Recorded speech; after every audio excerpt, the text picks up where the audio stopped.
Kubor nakaslem jong unongsan hima. Idon hangni ban pena nang taka nakaleng juga Ribhoi Tourism and Environmental Development Forum habedi bat ka jing pelong kejungi yakani kamis Ribhoi Tourism aragar arpuar ha jing sisa nakaleng ka forum ilamut ban pelong bai ha santarik jo bulan Februari nakadaw ka jing bam long jo kani ka perthai ka jing wan jo kani ka jing pang covid omicron kepala pelong yangi bangi haban persangian no sipor ya kani ka program ban pelong ya ka jing ko thei babri jongka tourism jong po ka district ka jungi kumta nakaleng ka jungi ngi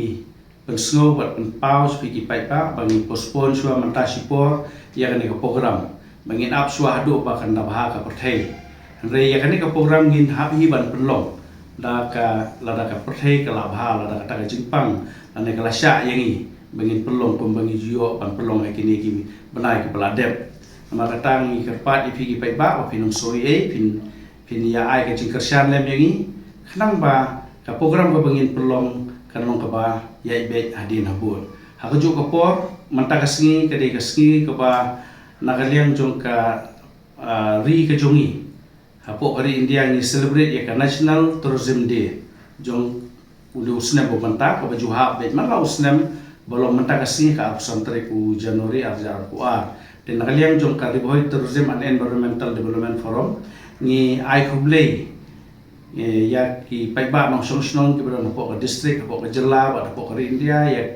ya ka National Tourism Day ka bolong ka basuk ka ba ka ni pi hoi la dangim sim lala ban ploy ka program hanai ni snok tilang bat ka sarkar India ban penpau ba ngidon ka jingthmu ka ba khrau ka ban kentiu ya kikam cuma kai perthai ki badon hapo ka district jungi ba hapo ka India sisa nakaliang jong ka forum ngilade ban penia ya kini ki thei babri ki jungi bangi lale ya audition kumba pila yui bat om ta ngila perlong ya kini ki grooming namta jungki ban hikai ya ki bat manta gidang don ki bangi dang dei ban hikai ya ki bat ngidang don in process ya kata bat ngilai ki instruction ya ki bat kejing ya identity ki jungi kala jan poi sakaba balapan pelong refuse kawan no ni kaklam